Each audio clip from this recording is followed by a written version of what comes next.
तो हमारी identity delete करके एक नई आइडेंटिटी बना करके आप सिर्फ सरकारी लाभ लेने के लिए, संविधान का सरकारी लाभ लेने के लिए आप अगर एक पहनावा पहन करके आप बोलते हैं कि मैं आदिवासी हूं, तो समाज कैसे एक्सेप्ट करेगा?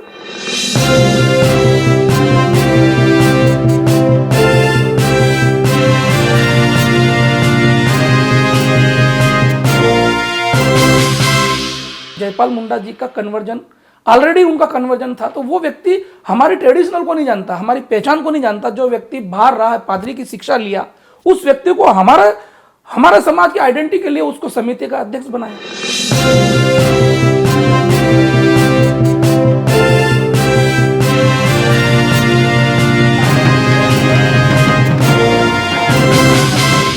मैं जैसा भील हूं तो मेरी एक जाति है, मेरा उपजाति है निनामा।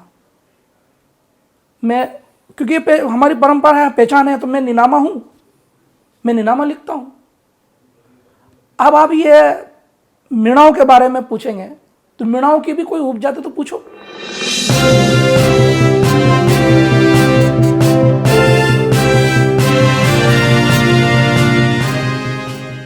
नमस्कार दोस्तों, मैं हूं श्याम सुंदर और आप देख रहे हैं मैं भी भारत। मैं भी भारत की इंटरव्यू सीरीज में हम आदिवासी नेताओं से बात करते हैं और उन लोगों से भी मिलते हैं और बात करते हैं जो आदिवासी मसलों से सरोकार रखते हैं, उनकी बातों को समझते हैं या उनकी बातों को उठाना चाहते हैं। आज इस सिलसिले में हम मध्य प्रदेश के रतलाम में हैं और रतलाम पहुंचने की एक ख़ास वजह है क्योंकि यहाँ पर हम मिलने आए हैं जनजाति सुरक्षा मंच के एक बड़े नेता से जो लगातार इस आंदोलन से जुड़े हुए हैं। ये पूरा आंदोलन क्या है, क्या उनकी समझ है और क्या आगे की उनकी योजना है, इस पर बात करने के लिए कैलाश निनामा जी हमारे साथ हैं। कैलाश जी, सबसे पहले अपने बारे में संक्षेप में बताइए कि जनजाति सुरक्षा मंच से आप कब से जुड़े हुए हैं, क्या किस हैसियत में आप काम करते हैं? नमस्कार। जी जी जी जी। मैं एक्चुअल आर्मी से रिटायर्ड हूँ जी। 2015 में मेरा रिटायरमेंट हुआ, 21 साल सर्विस करके। उसके बाद सामाजिक गतिविधि में रहा हूँ। जनजाति समाज की मूल समस्या कन्वर्जन है। मुझे आप ये बताइए कि देश में अलग अलग जातीय समुदाय जी ये आंदोलन करते हैं कि हमें अनुसूचित जाति की सूची में शामिल कर लिया जाए, हमें अनुसूचित जनजाति की सूची में शामिल कर लिया जाए, हमें ओबीसी की सूची में शामिल कर लिया जाए आरक्षण का लाभ लेने के लिए। ये पहला आंदोलन है जिसमें आप मांग कर रहे हैं कि कुछ आदिवासियों को अनुसूचित जनजाति की सूची से बाहर कर दिया जाए। ये अपने आप में एक बड़ी अजीबोगरीब स्थिति है कि आप कुछ लोगों को आरक्षण और संवैधानिक सुरक्षा से वंचित करना चाहते हैं। ये बड़ा अच्छा सवाल है आपका, इस पे बहुत स्पष्ट करता हूँ। अल्पसंख्यक जैसे जनजाति समाज में या किसी भी समाज में, आपने मेरे वो टाइटल करके किया कि जनजाति का जी। आपने कहा कि कुछ लोगों को वंचित कर रहा हूं। मैं कौन होता हूं वंचित करने वाला? वंचित कौन हो रहा है, किसको ये मिलना चाहिए, ये अधिकार किसका है? ये बात अधिकार की हो रही है, पहचान की हो रही है, उसके अस्तित्व की हो रही है। अगर मैं भील हूं, मेरी परंपराएं जीवित रहेगी, मेरा अपने तीज त्योहार जीवित रहेंगे, तो मुझे आप कहीं कहेंगे हाँ आप भील हैं। मेरी भाषा, मेरी संस्कृति, मेरा कल्चर्स, मेरी परंपराएं अगर ये नहीं रहेगा तो आप मुझे कैसे कहेंगे कि आप भील हैं या ट्राइब से हैं? लेकिन उससे भी पहली शर्त यह है कि आदिवासी को जिंदा रहना पड़ेगा और आदिवासी जीवित रहेगा तो उसके लिए संविधान की सुरक्षा, आरक्षण, जिससे कि वो मेन स्ट्रीम में भी शामिल हो सके और उसके जो जल जंगल जमीन का जो अधिकार है वो भी मिल सके। देखो, लोकतंत्र में सबको डिवाइड करके संवैधानिक विषयों को लेकर के सभी के लिए, सभी वर्ग के लिए एक ग्राफ बना है और सबको अधिकार उस ग्राफ के अनुसार मिल रहा है। जनजाति समाज का भी एक ग्राफ बना है, आरक्षण की व्यवस्था बनी है, ओबीसी में भी बना है। अनुच्छेद 341 में अनुसूचित जाति के लिए भी बना है। अनुसूचित जाति में डॉक्टर भीमराव अंबेडकर जी ने ये बहुत स्पष्ट लिखा है कि जो व्यक्ति हिंदू धर्म, सिख धर्म, बौद्ध धर्म या अन्य किसी भी धर्म में, इन धर्मों को छोड़ करके अन्य किसी धर्म में जाता है तो उसके सारे संवैधानिक लाभ वो स्वतः ही खत्म हो जाएंगे। ये लिखा है ना, तो वो सेफ हो गए। अनुच्छेद 341 वाला अनुसूचित जाति। अब अनुच्छेद 342 ये जनजाति के लिए है। तो जनजाति के लिए जिन्होंने इस समिति का रिप्रेजेंट किया, उन्होंने इसमें कोई वो कॉलम में जगह नहीं रखा। तो क्या होता है, जो सुदूर में रहने वाला व्यक्ति है, कम पढ़ा लिखा है, अब उसके सामने किसी मजहब का व्यक्ति, मैं देखो मैं बहुत स्पष्ट कहता हूं, मैं किसी धर्म के खिलाफ नहीं, कोई धर्म आपको बांटने की शिक्षा नहीं देता है, न कोई रास्ता बताता है। आप अगर जंगल में सुदूर वन में रहने वाले गरीब लोगों को आप जाएंगे, आप करिए ना सेवा, किसने मना किया? ये तो अच्छी बात है, मानवता का बात है। पर आप उसके गले में क्रॉस डाल करके उसको बोलेंगे आप अपनी परंपरा से हट जाइए, आप ये देव पूजा करना छोड़ दीजिए। हमारे बाबा देव, भोलेनाथ हमारे, मतलब हम उनको मानते हैं, हमारे बड़े देवता है, हम शिव के आराध्य हैं। हम शिव पूजा नहीं कर सकते, हमको शिव पूजा से अलग कर देते हैं। भगवान की प्रसाद, देवी देवताओं को प्रसाद, हमारे पूर्वजों की प्रसाद, वो सारे कल्चर से वो तोड़ देते हैं। नहीं, लेकिन मैं भारत एक लोकतांत्रिक देश है। हाँ, ये आजादी मैं है। उसी पर हूं, भारत एक लोकतांत्रिक देश है और हम देखते हैं हिंदू धर्म के भीतर ही कोई भगवान राम को मानता है, कोई भगवान कृष्ण को मानता है, कोई साईं बाबा को मानता है, कोई जगन्नाथ को मानता है, कोई देवी दुर्गा को मानता है, कोई प्रसाद में मांस मछली चढ़ाता है, कोई बिल्कुल निरामिष प्रसाद चढ़ाता है। तो जैसे इन सब नागरिकों को छूट है, क्या वैसे ही जनजाति के लोगों को ये आज़ादी नहीं है कि वो क्रॉस पहनना चाहें तो पहने, वो यीशु मसीह की पूजा करना चाहते हैं, प्रार्थना करना चाहते हैं तो करें? बिल्कुल, बहुत अच्छा सवाल है ये, तो मेरे को आपको और अच्छे से समझना है। सबको अपनी स्वतंत्रता है, तो आप बिल्कुल संवैधानिक रूप से जाइए, किसने रोका? आप किसी अधिकारी से साइन करवाइए, पैसे जाइए, भैया मेरे को यह धर्म, इस मजहब में नहीं रहना, मुझे आप परमिशन दीजिए। नहीं, लीगल चाहिए, लीगल डॉक्यूमेंट चाहिए। संविधान में ये व्यवस्था थोड़ी है। संविधान में ये थोड़ी कहा गया है, संविधान में तो साफ कहा गया है कि जिसका जो मैं स्वतंत्र हूं कि मैं दंडवत करना चाहता हूं, देखिए, या मैं नमाज पढ़ना चाहता हूं, हाँ। या मैं ईसा मसीह की प्रेयर करना चाहता हूं।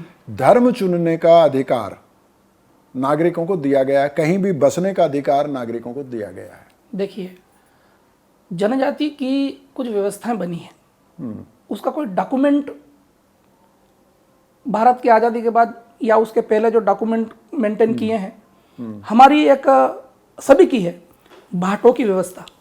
भाट एक कम्युनिटी होती है जो आपकी डीएनए को सेव करके रखती है, आपकी आइडेंटिटी को सेव करके रखती है। सभी में व्यवस्था है। हाँ, वो फैमिली ट्री आपका बिल्कुल बताते हिस्ट्री हैं, आपको बता देंगे परिवार की। और इसके अलावा एक चीज बहुत स्पष्ट है, हमें 6 कॉलम दिए हैं हमारी ट्रेडिशनल को लेकर के, हमारी पहचान को लेकर के। अब मुझे एक बात बताइए, आप आरक्षण 342 के अनुसार बोल रहे हैं या मुझे यह समझ में नहीं आया, लेकिन मैं कहता हूं कि 342 आरक्षण नहीं है, यह राइट टू पावर का एक प्रोटेक्शन है। मुझे अगर कोई चीज, अगर मैंने मकान बनाया, मैं उसका दरवाजा नहीं लगाऊंगा तो चोर तो आएगा, स्वाभाविक आएगा। इसलिए मकान का दरवाजा लगता है, ताला बंद करना पड़ता है, आपका कीमती माल अंदर रखना पड़ता है। तो जनजाति के अंदर क्या है, एक परंपरा है, देव पूजा है, रूढ़ी प्रथा है, हमारे वाद्य यंत्र है, हमारा संस्कृति है। हम उनको लेकर के अपने आप को, अभी आप भगोरिया से आए हैं, आपने भगोरिया का हाट देखा, कितना उल्लास से कर रहे थे। आप मुझे उसमें कोई एक चर्च का व्यक्ति बता दो, क्योंकि वहां भगोरिया में वो उनको वो पसंद ही नहीं उनको। भगोरिया में वो आएंगे, मेले में घूम के जाएंगे, ना तो उनको ढंग से गीत आते हैं, ना वो कल्चर आता है उनको। हमारे धार देने की परंपरा है, वो धार नहीं दे सकते क्योंकि वहां चर्च में उनको मना कर देते हैं। बाबा देव की पूजा करने की परंपरा को उन्होंने मना कर दिया, हमारे पूर्वजों के पूजा को मना कर दिया, हमारे जितनी भी रूढ़िवादी परंपराएं सारा मना करा देते हो। तो हमारी आइडेंटिटी डिलीट करके एक नई आइडेंटिटी बना करके आप सिर्फ सरकारी लाभ लेने के लिए, संविधान का सरकारी लाभ लेने के लिए आप अगर एक पहनावा पहन करके आप बोलते हैं कि मैं आदिवासी हूं, तो समाज कैसे एक्सेप्ट करेगा? सिलसिलेवार बात करते हैं। पहले बात करते हैं कि संविधान में 341, 342 अनुसूचित जातियों का जहाँ तक सवाल है, अनुसूचित जाति हमेशा से हिंदू धर्म का हिस्सा रही है। वो गांवों में, शहरों में वर्ण व्यवस्था का वो हिस्सा रही है और वो मुख्य धारा में हमेशा शामिल रही है, और उसका शोषण हुआ जाति के आधार पर वो उनको अछूत भी माना जाता था एक ज़माने में, और शायद अभी भी इस तरह की घटनाएं सामने आती हैं। उनकी स्थिति में और जो आदिवासी है उनकी स्थिति में आपने खुद ही बताया कि फर्क है। जो अनुसूचित जनजाति की सूची बनाई गई है उसका आधार धर्म को नहीं रखा गया है, उसका आधार सांस्कृतिक पहचान को रखा गया है। और धर्म को इसलिए नहीं रखा गया है कि आदिवासियों का कोई संगठित धर्म हिंदू, बुद्धिस्ट या ईसाइयों की तरह नहीं है। वो प्रकृति पूजक है, वो अपने पूर्वजों को मानता है, वो अपने पूर्वजों को भी भगवान की तरह ही पूजा करता है, वो अपने भगवान से सीधी बात करता है। उनके जो पुजारी होते हैं उनके सिर से पे देवता आता है और वो उनसे बात करते हैं सीधे, प्रकृति को वो मानते हैं। तो इसलिए शायद धर्म को आधार नहीं बनाया गया था। तो अब आप धर्म के आधार पे उनको कैसे ये कह सकते हैं कि साहब आप उनको बाहर कीजिए, डिलिस्ट कीजिए? देखिए, हिंदू धर्म नहीं है, हिंदू एक जीवन पद्धति है, धर्म सनातन है, आदि अनादि काल से है। भारत की भूमि धर्म पोषण भूमि है, धर्म परायण भूमि है। इसीलिए वसुदेव कुटुंबकम का यहां से श्लोक निकला है, भाव निकला है। नहीं तो आप कोई एक विषय बताइए कि भारत का किसी भी योद्धा ने किसी पर दुश्मन पे पहला हमला किया हो।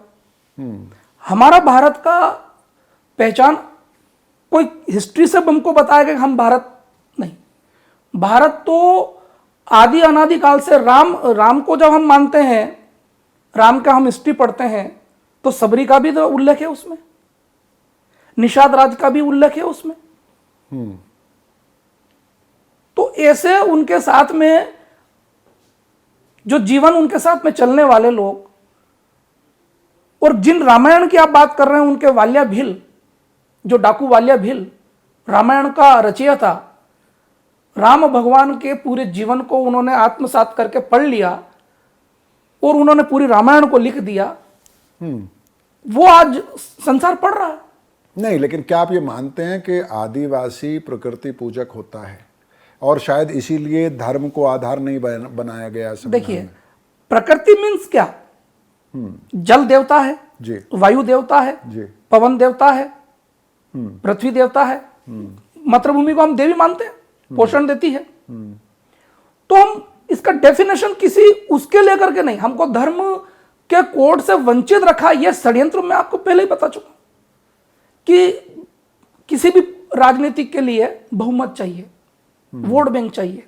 वोट बैंक कहां से हायर करेंगे आप? किसी को किसी से काट करके तो वोट बैंक बनाया जाता है। तो अंग्रेजों की सोची समझी साजिश से भारत के अंदर जब कॉन्सेप्ट लिखा गया, अनुच्छेद 341 का जो रिप्रेजेंट हमको किया, उस व्यक्ति ने जयपाल मुंडा जी का कन्वर्जन, ऑलरेडी उनका कन्वर्जन था। तो वो व्यक्ति हमारी ट्रेडिशनल को नहीं जानता, हमारी पहचान को नहीं जानता। जो व्यक्ति बाहर रहा है, पादरी की शिक्षा लिया उस व्यक्ति को हमारा समाज की आइडेंटिटी के लिए उसको समिति का अध्यक्ष बनाया। जयपाल मुंडा का बात कर रहा हूं मैं। जयपाल मुंडा की आप आलोचना कर रहे हैं। आलोचना नहीं है, नहीं, आपका पॉइंट ऑफ व्यू हो सकता है। आलोचना नहीं, ये आलोचना नहीं होता है जी। अगर आपको उस समय, मैं बोल रहा हूं कि भारत का कोई भी व्यक्ति बिना धार्मिक नहीं, के, आप तो बिना ये आस्था कह रहे हैं के, कि क्योंकि वो कन्वर्ट हो गए थे और उन्होंने पादरी बनने की शिक्षा ली थी। देखिए जी। भारत में दो ही लड़ाई चल रहा है। वो लड़ाई हम भी देख रहे हैं, आप भी देख रहे हैं। आज से नहीं, सदियों से चली आ रही, मुगल से चली आ रही है, मुगलों के बाद में अंग्रेजों से चली आ रही है। भारत में क्या चल रहा है? भारत की भूमि में जो रहने वाला व्यक्ति को उसकी मूल आइडेंटिटी से, ये भारत में आप जो चर्च की बात कर रहे हैं या ईसाइयत की बात कर रहे हैं, इस्लाम की बात कर रहे हैं, ये आया कहां से? लेकिन सवाल ये है कि संविधान में जो व्यवस्था बनाई गई, संविधान में व्यवस्था इसलिए बनाई गई, और आज भी जिस तरह से अनुसूचित जनजाति और अनुसूचित जाति तय होती है, अनुसूचित जाति का व्यक्ति कौन है ये कैसे डिसाइड होगा, और अनुसूचित जनजाति का सदस्य कौन होगा ये कैसे डिसाइड होगा, इन दोनों प्रक्रियाओं में फर्क है, ये तो आप मानेंगे ना? बिल्कुल। अब इसी पहचान को लेकर के जो कन्वर्जन हो गया जी। वो रोड पे पहली बार देख रहे हैं आप। देख रहे हैं ना? डिलिस्टिंग एक भारत में महाअभियान के रूप में चला। तो पहली बार आपने देखा होगा ईसाई आदिवासी महासभा करके छत्तीसगढ़ के कई जिलों में सभाएं हो रही है। अब आप मुझे बताइए, एक बेटे के दो बाप हो सकता है क्या? नहीं, लेकिन एक बाप के दो बेटे तो हो सकते हैं ना। विषय मूल पहचान का है। एग्जैक्टली, मूल पहचान का, मूल पहचान का जी। और पहचान आपकी परंपरा से है। मैं पहले भी ये बोला हूं, अभी भी बोल रहा हूं कि जब आपकी पहचान नहीं रहेगी, आपकी परंपराएं नहीं रहेगी, आपके रीति रिवाज नहीं रहेंगे, तीज त्योहार नहीं रहेंगे, आपकी शादी ब्याह की परंपरा नहीं रहेगी, तो कैसे आप एक्सेप्ट करेंगे? कौन आपको बोलेगा कि आप ट्राइब से? आप ये आरक्षण वगैरह ये किसको देंगे? आज ये स्थिति हो गई है कि जनजाति अल्पसंख्यक की ओर बढ़ रहा है। आप उनका आरक्षण क्यों खत्म कराना चाहते हैं? नहीं, मैं वो अपना आरक्षण लेना अल्पसंख्यक का। आप उनसे ये तो सवाल करो, आप दो लड्डू क्यों ले रहे हैं? अल्पसंख्यक भी ले रहे हैं। अल्पसंख्यक होने के नाते वो कौन सा लाभ ले रहे हैं जो आप देखो, ये विषय ये उनकी डायरी में होगा, मुझे इनकी जानकारी नहीं। लेकिन सभाओं में आप कहते हैं कि वो दोहरा लाभ ले रहे हैं। ले रहे हैं, बिल्कुल। तो दूसरा लाभ, एक तो उन्हें जनजाति आरक्षण मिला हुआ है, हाँ। दूसरा लाभ कौन सा मिलता है? दूसरा उनका जो अल्पसंख्यक का लाभ मिलता है। अल्पसंख्यक का लाभ कौन सा मिलता है उनको? आप ये तो उनसे पूछे। इसमें कई बड़े इंटेलेक्चुअल हैं, उनका कहना है कि आदिवासी इलाकों में बेसिकली कंपटीशन है। एक तरफ हिंदू धर्म प्रचारक हैं, एक तरफ ईसाई धर्म प्रचारक हैं। दोनों कोशिश कर रहे हैं कि आदिवासी उनके पाले में आ जाएं, उनके धर्म में आ जाएं। आदिवासी पहचान दोनों खत्म करने की कोशिश कर रहे हैं।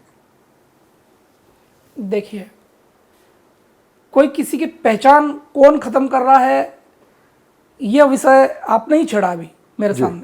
मैंने अभी तक जितने भी बात करी है उसमें यह विषय मैं आपको ये बताना चाहता हूं कि जब विषय डॉक्यूमेंट की हो रही है, डॉक्यूमेंट मतलब हमारी परंपरा, मैंने इसलिए कहा कि भाट परंपरा, आप उस डायरी से अगर उसका पन्ना ही निकाल देंगे तो हमारा बहुमत कहाँ आएगा? हमारा बहुमत मतलब हमारी बहुसंख्यक का बहुमत।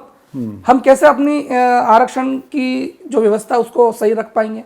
लेकिन ये बताइए कि एक व्यवस्था है जिसके तहत अनुसूचित क्षेत्र, जिसे 5वीं अनुसूचित क्षेत्र कहा जाता है या 6ठी अनुसूचित क्षेत्र कहा जाता है, शेड्यूल 5 या शेड्यूल 6 कहा जाता है, वो इस आधार पर तय होते हैं। शेड्यूल 5 के एरियाज इस आधार पर तय होते हैं कि अगर वहाँ की कुल जनसंख्या का 50% आदिवासी है। अब अगर आप नॉर्थ ईस्ट में डीलिस्टिंग कर देंगे, आप मध्य प्रदेश, छत्तीसगढ़ में, गुजरात में डीलिस्टिंग कर देंगे, तो बहुत सारे ऐसे एरिया हो जाएंगे जो इन अनुसूचित क्षेत्रों से बाहर हो जाएंगे, क्योंकि उतनी जनसंख्या ही आदिवासियों की नहीं बचेगी। देखिए, मूल बात हो रही है आरक्षण का लाभ मूल व्यक्ति को नहीं मिल रहा है। 85% लाभ कन्वर्जन व्यक्ति उठा रहा है। उसका क्या कारण क्या है? पढ़ाई लिखाई के बाद में उनको जो बेसिक उनको फैसिलिटी मिलता है। मेरा मूल ये है कि हमारा जो बच्चा आज MA किया हुआ, BA किया हुआ, बड़े बड़े होटलों में वेटर का नौकरी कर रहा है, अब वो अपनी परंपरा से जीवित है, आदिवासी परंपरा से। वो कोई कन्वर्जन नहीं हुआ, चर्च में नहीं गया। आरक्षण मूल व्यक्ति को मिलना चाहिए, वो 15% मिल रहा है। आज ये स्थिति है, ट्राइबल का डेवलपमेंट नहीं होने का कारण ये है। एक कन्वर्जन व्यक्ति का उसका बेसिक स्ट्रक्चर देखिए आप स्टडी करिए, उनका बेसिक स्ट्रक्चर देखिए, उसका VIP देखिए, उसके घर का पूरा डिजाइन देखिए। और एक व्यक्ति जो मूल ट्राइबल एरिया में रहता है, ट्राइब से है, वो अपनी रूढ़ी परंपरा से चल रहा है। अब आरक्षण का मतलब ये है, जिसको 50% में मिलना चाहिए था, उसमें कन्वर्जन व्यक्ति VIP टाइप में रहा है, बड़ी सुख सुविधा में रहा है, और उसने 55% लेकर के वो हमारा सीट ले गया। क्योंकि राइट डॉक्यूमेंट संवैधानिक डॉक्यूमेंट नहीं है, असंवैधानिक डॉक्यूमेंट से ले गया। मेरा यूं कहना है कि जिसका डॉक्यूमेंट अगर कन्वर्जन हो रहा है तो हमारी एक व्यवस्था है, देश की व्यवस्था है। भाई कोई डॉक्यूमेंट आप लेने जाएंगे, जाति प्रमाण पत्र लेने जाएंगे, तो कोई व्यवस्था है ना, तो उस व्यवस्था को आप सूचीबद्ध करिए। सरकार का काम है ये, हमारा काम है हमारी जो परंपराओं को जीवित रखना, संरक्षण करना। अब इस पे मैं किसी चर्च के खिलाफ नहीं हूं, किसी व्यक्ति के खिलाफ नहीं हूं।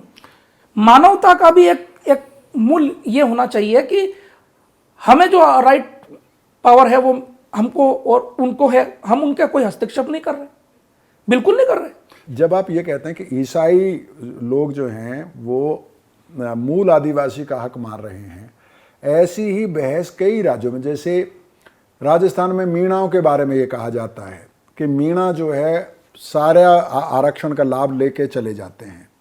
एक ईर्ष्या नजर आती है, नहीं। एक बंटवारा नजर आता है, क्योंकि जो आप कह रहे हैं इस तरह की मांग सिर्फ ईसाई वर्सेस बाकी आदिवासी है। ऐसी मांगें, ऐसी ईर्ष्या कई बार देखी जाती है अलग अलग समुदायों के बीच में। देखिए, सवाल बहुत अच्छा पूछा आपने।